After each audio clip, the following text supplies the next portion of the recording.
Why was the Declaration of Independence written? Well, in brief, by the summer of 1776, the men of the Continental Congress had largely agreed that they had reached a point of no return. But let me turn the clock back a little bit here. For at least a decade, American colonists have been protesting for more equal standing in the British political system. Now remember, this is the period of no taxation without representation. In other words, American colonists felt like they were suffering rule and had no real voice in government to do anything about it or to change policies. Over time, both sides were getting more entrenched and less willing to compromise.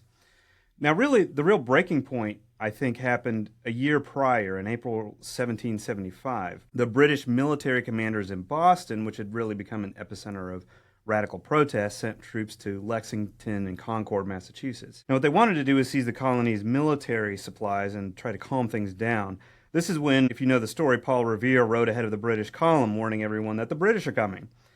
Now, the next day at Lexington Green was what's called the shot heard around the world. In other words, the first shots really fired in what became the American Revolutionary War.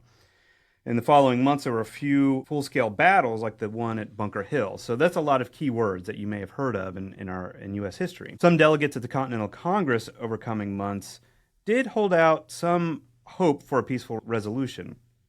For instance, in August, they sent what's called the Olive Branch Petition.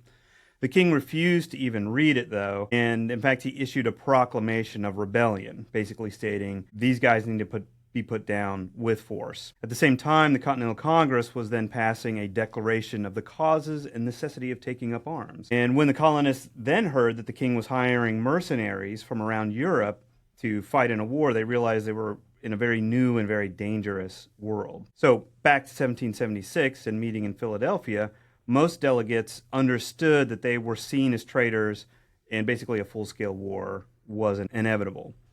If they were going to be fighting a war, they reasoned, for their rights to self-representation and free trade, they would have to call upon their countrymen to sacrifice in this war. And if they hoped to attract international support, they figured they might as well make it official and declare independence.